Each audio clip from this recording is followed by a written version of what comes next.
ചെമ്പനീർപ്പൂവിൻ്റെ ഇന്നത്തെ വിശേഷങ്ങളിലോട്ട് എല്ലാവർക്കും സ്വാഗതം. അപ്പോൾ എൻ്റെ ചാനൽ സബ്സ്ക്രൈബ് ചെയ്യാത്തവരുണ്ടെങ്കിൽ ഒന്ന് സബ്സ്ക്രൈബ് ചെയ്തേക്കണേ. അതുപോലെ വീഡിയോ ലൈക്ക് ചെയ്യാനും മറക്കരുത്. അപ്പോൾ രവീന്ദ്രൻ വന്നിട്ട് സുധിയോടും കൂടി അടുക്കളയിൽ സഹായിക്കാൻ പറയുവാണ്.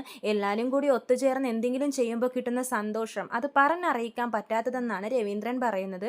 എന്നിട്ട് പറയും, എനിക്കും കൂടി എന്തെങ്കിലും പണിയുണ്ടെങ്കിൽ താന്ന് പറയുമ്പോഴേക്കും മക്കളെല്ലാവരും കൂടി പറയും, ഞങ്ങൾ ഇത്ര 3 ആൺമക്കളുള്ളപ്പോൾ അച്ഛൻ പണിയെടുക്കാനോ, അച്ഛൻ അവിടെ പോയി റെസ്റ്റ് എടുക്കുക, ഇന്നത്തെ പരിപാടി ഞങ്ങൾ നോക്കിക്കോളാം എന്ന് പറഞ്ഞ് രവീന്ദ്രനെ പറഞ്ഞേക്കുവാണ്.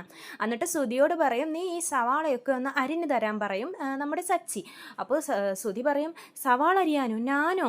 അപ്പോൾ ശ്രീകാന്ത് പറയും, ചേട്ടൻ അരിയൊന്നും വേണ്ട, സുധി ചേട്ടൻ അങ്ങോട്ട് പോയി ഇരിക്കാൻ പറയുമ്പോഴേക്കും സച്ചി പറയുന്നുണ്ട്, അമ്മ ഇങ്ങനെ പറഞ്ഞാണ് ഇവൻ പണിക്കൊന്നും പോവാത്തത്, ഇനി നീയും തുടങ്ങിക്കോ എന്ന് പറഞ്ഞ് ശ്രീകാന്തിനെ ചീത്ത പറയുന്നുണ്ട്. അപ്പോഴേക്കും ശ്രുതി വന്നിട്ട് പറയും, അപ്പോൾ ശ്രുതി പറയുവാണ്, ഞങ്ങൾക്ക് 2 പേർക്കും വെജ് ഫ്രൈഡ് റൈസ് ഒന്നും ഇഷ്ടമില്ല, അതുകൊണ്ട് ഞങ്ങൾ പുറത്തുനിന്ന് വല്ലതും മേടിച്ച് കഴിച്ചോളാം എന്ന് പറയും. അപ്പോൾ ശ്രീകാന്ത് പറയുന്നുണ്ട്, ശ്രുതി ചേച്ചി ഇവർ പറയുന്നതൊന്നും കാര്യമൊക്കെ, ഭക്ഷണത്തും വേണ്ടാന്നൊന്നും പറയണ്ട, ഞങ്ങൾ ഫുഡ് ഉണ്ടാക്കി തരാമെന്ന് പറയുമ്പോൾ ശ്രുതി പറയുന്നുണ്ട്, ഇല്ല ശ്രീകാന്ത്, എനിക്ക് ശരിക്കും വെജ് ഫ്രൈഡ് റൈസ് ഇഷ്ടമില്ല, ഞങ്ങൾ എന്തെങ്കിലും ഓർഡർ ചെയ്ത് കഴിച്ചോളാം എന്ന് പറഞ്ഞിട്ട് അവർ രണ്ടുപേരും കൂടി പോകുവാണ്. അപ്പോൾ സച്ചി പറയുന്നുണ്ട്, ഏതായാലും ശ്രുതി സ്കൂട്ടായി, ഇനി സവാള ഞാൻ അരിഞ്ഞോളാം ശ്രീകാന്ത് എന്ന് പറഞ്ഞ് സവാള മേടിച്ച് നമ്മുടെ സച്ചി സവാള ഗിരിഗിരി എന്ന് പറഞ്ഞ് ആ സവാളയൊക്കെ അങ്ങോട്ട് അരിയുവാണ്. സച്ചി സ്പീഡിൽ സവാള അരിയുന്നു, ശ്രീകാന്ത് അടുക്കളയിൽ സ്പീഡിൽ നല്ല അടിപൊളി ഫ്രൈഡ് റൈസ് ഉണ്ടാക്കുന്നു. അപ്പോഴേക്കും നമ്മുടെ രവീന്ദ്രൻ കുറച്ച് നേരം കഴിയുമ്പോൾ അവിടെ നിന്നും ചോദിക്കുന്നുണ്ട്, എന്താടാ ശ്രീകാന്ത് ഫുഡൊന്നും റെഡി ആയില്ലേ, എല്ലാവർക്കും വിശക്കുന്നു എന്ന് പറയുമ്പോഴേക്കും ശ്രീകാന്ത് പറയുന്നു, ദാ ഇപ്പം റെഡി ആവുമെന്ന് പറയും. അപ്പോൾ രവീന്ദ്രൻ പറയുന്നുണ്ട്, ഇപ്പം റെഡി ആവട്ടോ, നിങ്ങളാരും വിഷമിക്കേണ്ടെന്നൊക്കെ പറയുമ്പോൾ അവർ പറയുന്നുണ്ട്, ഞങ്ങൾക്ക് വിശക്കുന്നൊന്നുമില്ല അച്ഛാ, സാവകാശം മതി എന്നൊക്കെ പറയുവാണ്.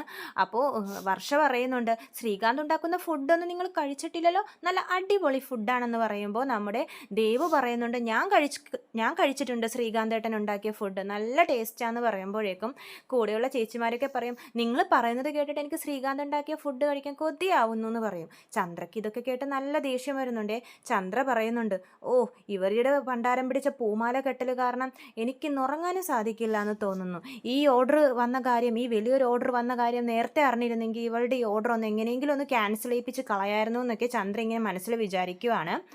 സച്ചിയുടെ ക്യാരറ്റ് അരിയൽ കണ്ടിട്ട് ശ്രീകാന്ത് പറയുന്നുണ്ട്, സച്ചിയേട്ടാ ക്യാരറ്റൊക്കെ ഇത്രയും കൂടെ കനം കുറച്ച് അരിയാവേ എന്ന് പറയുമ്പോൾ സച്ചി പറയുന്നുണ്ട്, എടാടാ നീ എന്നോട് പറയണ്ട, അച്ചാമ്മയുടെ കൂടെ നിന്ന് ഞാൻ കുറച്ചൊക്കെ കുക്കിംഗ് പഠിച്ചതാണ്, അതുകൊണ്ട് ഇതൊക്കെ എങ്ങനെ അരിയണ്ടേന്നുള്ള കാര്യം എനിക്കറിയാമെന്നൊക്കെ പറഞ്ഞ് സച്ചി എന്നിട്ട് നന്നായിട്ട് ക്യാരറ്റ് അരിയുവാണ്.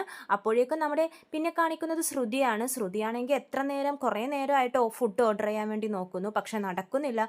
അപ്പോൾ ശ്രുതി പറയുന്നുണ്ട്, എന്താ ശ്രുതി ഫുഡ് ഓർഡർ ചെയ്തില്ലേ, എൻ്റെ വയറൊക്കെ കിടന്ന് വിശന്നിട്ടും പാടില്ല എന്ന് പറയുമ്പോൾ ശ്രുതി പറയുന്നുണ്ട്, എന്താണെന്നറിയില്ല കുറേ നേരമായി ഒന്നും ഓർഡർ ചെയ്യാൻ പറ്റുന്നില്ല എന്ന് പറയുമ്പോഴേക്കും ശ്രുതി പറയുന്നുണ്ട്, സാൻഡ്വിച്ച് ഓർഡർ ചെയ്യാം, അതാവുമ്പോൾ എളുപ്പം കിട്ടുമല്ലോ എന്ന് പറയും. അപ്പോൾ ശ്രുതി പറയും, എന്നാൽ അത് ഓർഡർ ചെയ്യാമെന്ന് പറഞ്ഞ് ഫോൺ കുത്തി നോക്കുന്നുണ്ട്. അപ്പോഴേക്കും ശ്രുതി പറയുവാണ്, വിശന്നിട്ട് എൻ്റെ ചെറുകുടൽ വൻകുടലിനെ പിടിച്ച് തിന്നൊന്ന് തോന്നുന്നു എന്നൊക്കെ കമൻറ്റ് ഇട്ട് ശ്രുതി അങ്ങോട്ട് പോകുവാണ്. എന്നിട്ട് റേഞ്ചിൻ്റെ പ്രശ്നമായിരിക്കും എന്ന് പറഞ്ഞ് 2 പേരും കൂടി പുറത്തോട്ട് പോകുവാണ് കേട്ടോ, പുറത്തൊന്ന് ഫുഡ് ഓർഡർ ചെയ്യാൻ വേണ്ടിയിട്ട്.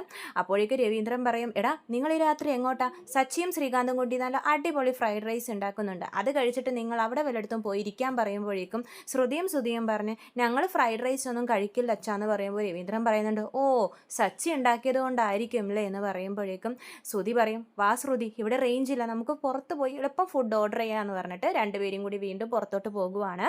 അപ്പോഴേക്കും ശ്രീകാന്ത് വരുവാണ്, ഫുഡ് റെഡി എന്ന് പറഞ്ഞ് അകത്തോട്ട് വരുവാണ്, പൂമാല കെട്ടുന്നിടത്തോട്ട്. എന്നിട്ട് എല്ലാവർക്കും ഫുഡ് കൊടുക്കുവാണ്. അപ്പോൾ അവിടെ ഇരിക്കുന്നവരൊക്കെ പറയുന്നുണ്ട്, ശ്രീകാന്തേ ഫുഡ് കഴിച്ച് നോക്കാതെ തന്നെ അറിയാം, മണം നോക്കുമ്പോൾ തന്നെ അറിയാം നല്ല അടിപൊളി ഫുഡാണെന്ന്. എന്നിട്ട് എല്ലാവരും നല്ല കൊതിയോടെ തന്നെ നല്ല സൂപ്പറായിട്ട് തന്നെ ആ ഫ്രൈഡ് റൈസൊക്കെ കഴിക്കുവാണ്. ശ്രീകാന്ത് ശ്രുതിക്കും കൊടുക്കാൻ പോകുമ്പോൾ ശ്രുതി മേടിക്കുന്നില്ല കേട്ടോ, കാരണം കഴിക്കില്ല എന്ന് പറഞ്ഞു പോയല്ലോ, പക്ഷേ ശ്രുതിക്ക് കഴിക്കണം എന്നുണ്ട്. എന്നിട്ട് രവീന്ദ്രനും എല്ലാവരും കൂടി ഇരുന്ന് ഫുഡ് കഴിക്കുവാണ്. എല്ലാവരും നല്ല അഭിപ്രായം പറയുവാണ്. അപ്പോൾ ചന്ദ്ര പറയുന്നുണ്ട്, അല്ലെങ്കിലും എൻ്റെ മോൻ നല്ല ഷെഫാണ് ശ്രുതി, നീ ഒന്ന് കഴിച്ച് നോക്കടാ, നല്ല ടേസ്റ്റാന്ന് പറയുമ്പോൾ ശ്രുതി പറയും, വേണ്ട അമ്മയെന്ന് പറയുന്നുണ്ട്. അപ്പോൾ എല്ലാവരും നല്ല അഭിപ്രായം പറയുവാണല്ലോ. കൂട്ടത്തിൽ ദേവും പറയും, ശ്രീകാന്തേ നല്ല അടിപൊളിയായിട്ടുണ്ട്, സൂപ്പറായിട്ടുണ്ടെന്ന് പറയുമ്പോൾ ശ്രീകാന്ത് പറയുന്നുണ്ട്, നീ ആദ്യമായിട്ടല്ലല്ലോ എൻ്റെ ഫുഡ് കഴിക്കുന്നത്, അന്ന് വീട്ടിൽ വന്നപ്പോൾ ഞാൻ ഉണ്ടാക്കി തന്നില്ലേ? അന്ന് ഉണ്ടാക്കി തന്നു, പക്ഷേ ഇത് അതിനെല്ലാം നല്ല സൂപ്പർ ടേസ്റ്റാണെന്ന് പറയുമ്പോഴേക്കും ചന്ദ്രയ്ക്ക് ഇതൊക്കെ കേട്ട് നല്ല ദേഷ്യം വരുന്നുണ്ട്. ചന്ദ്രയ്ക്ക് ഈ ദേവു ശ്രീകാന്തിനോട് മിണ്ടുന്നതൊന്നും ഇഷ്ടമില്ല. അപ്പോൾ വർഷ പറയുന്നുണ്ട്, ശ്രീകാന്തിൻ്റെ കുക്കിങ്ങിലാണ് ഞാൻ വീണു പോയതെന്ന് പറയുമ്പോൾ ശ്രീകാന്തിൻ്റെ മുഖത്തൊരു നാണൊക്കെ വരുന്നുണ്ട്. പിന്നെ കാണിക്കുന്നത് ശ്രുതിയാണ്, വിശന്ന് അലഞ്ഞ് നടക്കുവാണ് അങ്ങോട്ടും ഇങ്ങോട്ടും. എന്നിട്ട് പിന്നെ അടുക്കളയിൽ കയറുവാണ് ശ്രുതി. എന്നിട്ട് സുധി നല്ല ഫ്രൈഡ് റൈസിൻ്റെ മണമെന്ന് പറഞ്ഞിട്ട് ആ പാത്രമൊക്കെ തുറന്ന് ഫ്രൈഡ് റൈസ് ഒരു പ്ലേറ്റിലെടുത്തിട്ട് കഴിക്കുവാണ്. വിശന്നിരിക്കുന്നുണ്ടാന്ന് തോന്നുന്നു. നല്ല ടേസ്റ്റ് എന്ന് പറഞ്ഞ് സൂപ്പറായിട്ട് ശ്രീകാന്ത് ആ ഫുഡ് കഴിക്കുമ്പോഴാണ് അവിടെ ഒരു നിഴൽ കാണുന്നേ. സുധി പയ്യെ പോയി നോക്കുമ്പോഴേക്കും അതാരാ? നമ്മുടെ ശ്രുതിയും വിശന്നിട്ട് അവിടെ ഒളിച്ചിരുന്ന് കഴിക്കുവാണ്. ശ്രുതിയെ കണ്ടത് ശ്രുതിയും ഒന്ന് ഞെട്ടിയെ. രണ്ടുപേരും ചമ്മിപ്പോയി. പിന്നെ അങ്ങോട്ടും ഇങ്ങോട്ടും നല്ല ഫ്രൈഡ് റൈസ് എന്ന് പറഞ്ഞ് ഭക്ഷണമൊക്കെ വായിലിട്ട് കൊടുത്ത് കഴിക്കുമ്പോഴാണ് ശ്രുതി പറയുന്നുണ്ട്, ഏതായാലും നമ്മൾ വിശന്നിരിക്കുമല്ലേ, ആരെങ്കിലും കാണുന്നേക്ക് മുമ്പ് നമുക്ക് എളുപ്പം കഴിച്ചെടുക്കാമെന്ന് പറഞ്ഞ് നാക്കുന്ന വായിലോട്ടിടില്ല. അപ്പോഴേക്കും അവിടെ സച്ചി വരുവേ വെള്ളം കുടിക്കാൻ വേണ്ടി. സച്ചിനെ കണ്ടത് ഇവരങ്ങോട്ട് ചമ്മിപ്പോവും. രണ്ടുപേരും ചമ്മിയ ചിരിയൊക്കെ അങ്ങോട്ട് ചിരിച്ച് നിൽക്കുവേ. സച്ചിയും അപ്പം നല്ലോണം അവരെ ഒന്ന് കളിയാക്കി ചിരിക്കും. എന്നിട്ട് വെള്ളമൊക്കെ വെച്ചിട്ട് വെള്ളം വെക്കുന്നുണ്ട്, കുടിച്ചോ എന്ന് പറഞ്ഞ് പോകുവാണ്. അപ്പോൾ ശ്രുതി പറയുന്നുണ്ട്, ഏതായാലും നമ്മൾ നാറി, ഇനി ഏതായാലും നമുക്ക് വയറ് നിറച്ചും ഫുഡ് കഴിക്കാമെന്ന് പറഞ്ഞ് രണ്ടുപേരും കൂടി സൂപ്പറായിട്ട് പിന്നെ ഇരുന്ന് ഫ്രൈഡ് റൈസ് കഴിക്കുവാണ്. എന്നിട്ട് ഫുഡൊക്കെ കഴിച്ച് എല്ലാവരും വീണ്ടും പൂമാല കെട്ടുവാണേ. അപ്പോൾ എല്ലാവരും പറയുന്നുണ്ട്, അവിടെയുള്ള ചേച്ചിമാരൊക്കെ പറയുന്നുണ്ട്, ശ്രീകാന്തേ നിൻ്റെ ഹോട്ടൽ എവിടെയാണെന്ന് പറയാൻ, ഞങ്ങളൊക്കെ നിൻ്റെ ഇപ്പോൾ ഫാനായി കഴിഞ്ഞു, ഇനി നിൻ്റെ ഹോട്ടലിൽ വന്ന് ഞങ്ങൾ ഫുഡൊക്കെ കഴിക്കുമെന്ന് പറയുമ്പോൾ ചന്ദ്രക്ക് ദേഷ്യം വരുന്നുണ്ട്. പിന്നെ എൻ്റെ മോൻ്റെ പേരും പറഞ്ഞ് ഓസിന് ഫുഡ് കഴിക്കാനുള്ള പ്ലാനാ, റോഡരികിൽ നിന്ന് ഫുഡ് കഴിക്കുന്നവരാ, എന്നിട്ടാണ് ഇത്രയും വലിയ ഹോട്ടലിലൊക്കെ കയറാൻ പോകുന്നതെന്ന് പറഞ്ഞ് ചന്ദ്ര മനസ്സിൽ അവരെ പുച്ഛിക്കുകയാണ് കേട്ടോ. എന്നിട്ട് എല്ലാവരും ശ്രീകാന്തിൻ്റെ ഫാനായി കഴിഞ്ഞു, അത്രയ്ക്ക് നല്ല ഫുഡാന്ന് പറയുവാണ്. എന്നിട്ട് അവർ പറയുന്നുണ്ട്, ശ്രീകാന്തേ ഒരു ഹോട്ടൽ തുടങ്ങുക, നല്ല വിജയമായിരിക്കും നീ ഒരു ഹോട്ടൽ തുടങ്ങിയാലെന്ന് പറയുമ്പോൾ ശ്രീകാന്ത് പറയുന്നുണ്ട്, വൈകാതെ തന്നെ തുടങ്ങാനൊരു പ്ലാൻ ഉണ്ട് എന്നൊക്കെ പറയുമ്പോൾ അവർ പറയുന്നുണ്ട്, തുടങ്ങുമ്പോൾ ഞങ്ങളെയൊക്കെ അറിയിക്ക്. അപ്പോൾ ശ്രീകാന്ത് പറയും, എല്ലാവരോടും ഞാൻ പറയും ഹോട്ടൽ തുടങ്ങുന്ന ടൈമിലെന്ന് പറയുന്നുണ്ട്. അപ്പോഴേക്കും ദേവ് വരുവേ കൈയൊക്കെ കഴുകി. എന്നിട്ട് പറയും, ശ്രീകാന്തേ എല്ലാവരും നിൻ്റെ ഇപ്പോൾ ഫാനായി കഴിഞ്ഞു, ഞാനും നിൻ്റെ ഒരു ഫാനാണെന്ന് പറഞ്ഞിട്ട് ശ്രീകാന്തിന് കൈ കൊടുക്കുവാണ്. ഇത് കണ്ട് നമ്മുടെ ചന്ദ്രക്ക് നല്ല ദേഷ്യം വരുന്നു. നീ പൂ കെട്ടാനല്ലേ വന്ന്, പോയിരുന്ന് പൂ കെട്ടെന്ന് പറഞ്ഞ് ചന്ദ്ര ദേവുവിനെ ചീത്ത പറയുവാണ്. അപ്പോൾ രേവതി പറയുന്നുണ്ട്, മോളെ ദേവു നീ ഇവിടെ വന്നിരിക്കും ദേവു എന്ന് പറഞ്ഞ് രേവതി ദേവുവിനെ അവിടെ ഇരുത്തുവാണ്. അപ്പോഴേക്കും ചന്ദ്ര വർഷയെ വിളിക്കും, മോളെ വർഷയെ ഒന്നിങ്ങോട്ട് വാ, നിന്നോട് ഞാനൊരു കാര്യം പറയട്ടെ എന്ന് പറഞ്ഞ് വർഷയും കൂട്ടി മുറിയിലോട്ട് പോവാണ് ചന്ദ്ര. എന്നിട്ടൊരു പഴഞ്ചൊല്ലൊക്കെ പറഞ്ഞ് വർഷയെ ഉപദേശിക്കുവാണ്. വർഷക്കാണെങ്കിൽ പഴഞ്ചൊല്ലൊന്നും അറിയില്ലല്ലോ, വർഷക്കൊന്നും മനസ്സിലാവുന്നില്ല. അപ്പോൾ ചന്ദ്ര പറയും, ഇവിടെ ഞാനിത് എങ്ങനെ പറഞ്ഞ് മനസ്സിലാക്കാനാന്ന് പറഞ്ഞ് വാതിലൊക്കെ അടച്ച് വർഷയെ അവിടെ കട്ടിലൊക്കെ ഇരുത്തി ഉപദേശിക്കുവാണ്. മോളെ വർഷേ, നമ്മുടെ ശ്രീകാന്ത് ഇവളെ സൂക്ഷിക്കണം. ആരെയാണ്? നമ്മുടെ ദേവുവിനെ സൂക്ഷിക്കണം. അവൾക്ക് പണ്ടേ ശ്രീകാന്തിന് ഒരു നോട്ടം ഉള്ളതാ. നീ കണ്ടില്ലേ അവൾ ഷെയ്ക്ക് ഹാൻഡൊക്കെ കൊടുത്ത് ശ്രീകാന്തിനോട് സംസാരിക്കുന്നത്.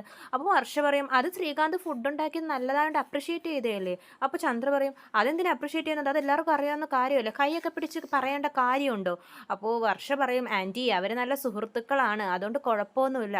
അപ്പോൾ ചന്ദ്ര പറയുന്നുണ്ട്, അങ്ങനെ ആയിരിക്കും, പക്ഷെ നമുക്കറിയാം നമ്മുടെ ശ്രീകാന്തിനെ, പക്ഷെ അവൾ അങ്ങനെയല്ല, അവൾക്ക് എന്ത് ചീത്തപ്പേരുണ്ടായാലും അവർക്ക് കുഴപ്പമില്ല. പക്ഷേ മോളെ വർഷ, നിനക്കൊരു വിഷമം ഉണ്ടാവാണ്ടിരിക്കാൻ വേണ്ടിയാണ് ഞാൻ ഈ പറയുന്നത്.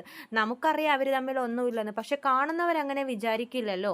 അപ്പോൾ വർഷ പറയുന്നുണ്ട്, ഇതായിരുന്നു ആൻറ്റിയുടെ പ്രശ്നം, അവർ തമ്മിൽ ഒന്നുമില്ല, പക്ഷേ ആൻറ്റി എനിക്ക് ഇതൊക്കെ ഓർത്തിട്ട് ടെൻഷൻ ആവുന്നു എന്ന് ചന്ദ്ര പറയുമ്പോൾ വർഷ പറയുന്നുണ്ട്, ആൻറ്റിനി ഇതൊന്നും ഓർത്ത് ടെൻഷൻ അടിക്കണ്ട, ഈ പ്രശ്നം ഞാൻ ഇപ്പം തന്നെ സോൾവ് ചെയ്ത് തരാം എന്ന് പറഞ്ഞ് ചന്ദ്രയും കൂട്ടി പോകുവാണ് വർഷ. ചന്ദ്രക്ക് നല്ല ടെൻഷനുണ്ട്, ഈ വർഷം എന്താ ചെയ്യാൻ പോകുന്നതെന്ന് ഓർത്തിട്ട്. വർഷമാണെങ്കിൽ നേരെ ഹോളിലോട്ട് പോയിട്ട് എല്ലാവരോടും പറയുവാണ്, എല്ലാവരും ഒന്ന് ഇങ്ങോട്ടൊന്ന് ശ്രദ്ധിച്ചേ, ഞാനൊരു കാര്യം ചോദിക്കട്ടെ. ഇപ്പോൾ ശ്രീകാന്തും ദേവും തമ്മിൽ കൈയൊക്കെ പിടിച്ച് സംസാരിച്ചില്ലേ, ചിരിച്ചും കളിച്ചും സംസാരിച്ചു, നിങ്ങൾക്ക് ആർക്കെങ്കിലും അതിൽ വല്ല സംശയമുണ്ടോ? അപ്പോൾ ശ്രീകാന്തൊക്കെ ഒന്ന് ഞെട്ടുവേ. അപ്പോൾ ശ്രീകാന്ത് ചോദിക്കും, വർഷേ നീ എന്താണ് ഈ ചോദിക്കുന്നത്? അപ്പോൾ വർഷ പറയും, നിക്ക് ശ്രീകാന്തെ, കാര്യമുണ്ട്, പറ, നിങ്ങൾക്ക് ആർക്കെങ്കിലും സംശയമുണ്ടോ? ചന്ദ്രയുടെ മുഖമൊക്കെ അപ്പം നല്ലോണം മാറുവേ. അപ്പോൾ ഇവരൊക്കെ ചോദിക്കും, ആ ചേച്ചിനോട് ചോദിക്കും വർഷ, ചേച്ചിക്ക് വല്ല സംശയമുണ്ടോ? അപ്പോൾ ആ ചേച്ചി പറയും, ഇല്ല, ഞങ്ങൾ എന്തിനാ സംശയിക്കുന്നേ. അപ്പോൾ വേറൊരു ചേച്ചിയോടും ചോദിക്കും, ചേച്ചിക്ക് സംശയമുണ്ടോ? അപ്പോൾ പറയും, ഞങ്ങളുടെ ദേവുവിനെ ഞങ്ങൾക്കറിയാം, അവൾ നല്ല കുട്ടിയാണ്, അവളെ പറ്റി ഞങ്ങൾ എന്ത് തെറ്റിദ്ധരിക്കാനാന്ന് പറയുമ്പോഴേക്കും വർഷക്ക് സമാധാനമാവേ. ചന്ദ്ര ആണെങ്കിൽ നല്ല ടെൻഷൻ കയറി നിൽക്കുവാണ്. അപ്പോൾ ശ്രീകാന്ത് ചോദിക്കുന്നുണ്ട്, എന്താ വർഷ നിനക്ക് സംശയമുണ്ടോ എന്ന് ചോദിക്കുമ്പോഴേക്കും വർഷ പറയുന്നുണ്ട്, എനിക്കല്ല സംശയം ദേ ഈ ആൻറ്റിക്കാണെന്ന് പറയുമ്പോഴേക്കും ചന്ദ്രയുടെ മുഖമൊക്കെ മാറുവേ. രേവതി അപ്പോൾ ചന്ദ്രനൊന്ന് നോക്കുമ്പോഴേക്കും ചന്ദ്രക്ക് നല്ല ടെൻഷൻ കയറി അങ്ങനെ നിൽക്കുവാണ്. അപ്പോൾ സച്ചി അച്ഛനൊക്കെ ഇങ്ങനെ എന്ന് പറഞ്ഞ് തലയാട്ടും. ആൻറ്റി പറയുക, ഇങ്ങനെ ഒരു ആണും പെണ്ണും കൈയും പിടിച്ച് കളിച്ചും ചിരിച്ചും സംസാരിച്ചാൽ ഇവിടെയുള്ള എല്ലാവർക്കും സംശയമാണ്, കാണുന്നവരൊക്കെ അതൊക്കെ തെറ്റിദ്ധരിക്കുമെന്ന്. ആ സംശയം ഒന്ന് ക്ലിയർ ചെയ്യാൻ വേണ്ടിയിട്ടാണ് ഞാൻ ചോദിച്ചതെന്ന് വർഷ പറയുന്നുണ്ട്. അപ്പോൾ രവീന്ദ്രൻ ചോദിക്കുന്നുണ്ട്, എന്താ ചന്ദ്രേ ഇതെന്ന് പറയുമ്പോഴേക്കും വർഷ പറയുന്നുണ്ട്, അച്ഛാ ഇവരുടെ ജനറേഷനിൽ പണ്ട് ഇങ്ങനെ കളിച്ചും ചിരിച്ചൊക്കെ സംസാരിക്കുമ്പോൾ ആ ഒരു വ്യൂ ഓഫ് പോയിന്റിലാണ് ആൻറ്റി പറയുന്നത്. പക്ഷേ അങ്ങനെയൊന്നുമില്ല, ഇപ്പോൾ അച്ഛൻ്റെ ആരെങ്കിലും ഫ്രണ്ട്സൊക്കെ വന്ന് അമ്മയോട് സംസാരിച്ച് അമ്മ സംസാരിക്കില്ലേ, അതിനാരെങ്കിലും തെറ്റിദ്ധരിച്ച് കാണുമെന്നൊക്കെ പറയുമ്പോൾ ചന്ദ്രയുടെ മുഖമൊക്കെ അങ്ങോട്ട് മാറുന്നുണ്ട്. എല്ലാവരുടെ മുമ്പിലും ചന്ദ്ര നാണം കെട്ട് നിൽക്കുവാണ്. അപ്പോൾ രേവതി പറയുന്നുണ്ട്, അച്ഛാ എൻ്റെ ദേവുവിന് ഓരോരുത്തരുടെ മുമ്പിൽ എങ്ങനെയൊക്കെ നിൽക്കണമെന്ന് ദേവുവിനറിയാം, അവളെ ആരും തെറ്റിദ്ധരിക്കേണ്ട കാര്യമില്ല എന്നൊക്കെ പറഞ്ഞ് അമ്മയോട് പറയാൻ രവീന്ദ്രനോട് പറയുവാണ് രേവതി. അപ്പോഴേക്കും നമ്മുടെ വർഷ പറയുന്നുണ്ട്, രേവതി ചേച്ചി കൂൾ ഡൗൺ, അത് അവരുടെ വ്യൂ ഓഫ് പോയിന്റിൽ പറഞ്ഞതാണ് അമ്മേ. ആൻറ്റിയുടെ അപ്പോൾ അച്ഛൻ്റെ ഫ്രണ്ട്സിനോട് ആൻറ്റി എങ്ങനെയാണ് പെരുമാറുന്നത് അതേപോലെ തന്നെ ഇതിനെ കണ്ടാൽ പോരെ, എല്ലാം ഒരേ കണ്ണിൽ കാണണം ആൻറ്റി എന്നൊക്കെ പറഞ്ഞ് ചന്ദ്രയെ ഉപദേശിച്ചിട്ട് വർഷ പോയി പിന്നെയും രേവതിയുടെ അടുത്തിരുന്ന് പൂ കെട്ടാൻ വേണ്ടി പോയിരിക്കുവാണ്. അപ്പോൾ ശ്രീകാന്താണെങ്കിൽ നമ്മുടെ ദേവുവിനോട് സോറിയൊക്കെ പറയും. ദേവു പറയും, സോറി ഒന്നും വേണ്ട ശ്രീകാന്തേ, ആൻറ്റിയെപ്പറ്റി ഞങ്ങൾക്കറിയാലോ. അപ്പോൾ പിന്നെ അതിനുള്ള തക്കതായിട്ട് മറുപടി വർഷ കൊടുക്കുകയും ചെയ്തു, ഇനി ഞാൻ പ്രത്യേകിച്ച് കൊടുക്കേണ്ട കാര്യമില്ലല്ലോ എന്ന് പറയുമ്പോഴേക്കും ചന്ദ്ര ഇങ്ങനെ ചമ്മിനാറി അവിടെ നിൽക്കുവാണ്. അപ്പോൾ രവീന്ദ്രനാണെങ്കിൽ ചന്ദ്രയും അടുക്കളയെ വിളിച്ചുകൊണ്ടും പോയി ചീത്ത പറയുവാണ്, എന്താ ചന്ദ്രേ ആ പാവം കുട്ടിയെപ്പറ്റി ഇങ്ങനെയൊക്കെ പറയേണ്ട വല്ല കാര്യമുണ്ടോ, ഇപ്പോൾ എല്ലാവരുടെ മുമ്പിൽ നീ തന്നെ നാണം കെട്ടില്ലേ, ഇതിൻ്റെയൊക്കെ വല്ല ആവശ്യമുണ്ടോ എന്ന് പറഞ്ഞ് ചന്ദ്രയെ ചീത്ത പറഞ്ഞ് രവീന്ദ്രൻ പോകുവാണ്. ചന്ദ്രയാണെങ്കിൽ ആകെ നാണം കെട്ടി. അപ്പോൾ ഇതാണ് ഇന്നത്തെ ചെമ്പനീർപ്പൂവിലെ വിശേഷം. കൂടുതൽ വിശേഷങ്ങൾ ഞാൻ എൻ്റെ ചാനലിലൂടെ അപ്ലോഡ് ചെയ്യാം. ചാനൽ സബ്സ്ക്രൈബ് ചെയ്യാത്തവരുണ്ടെങ്കിൽ സബ്സ്ക്രൈബ് ചെയ്യണേ. എല്ലാവർക്കും നന്ദി.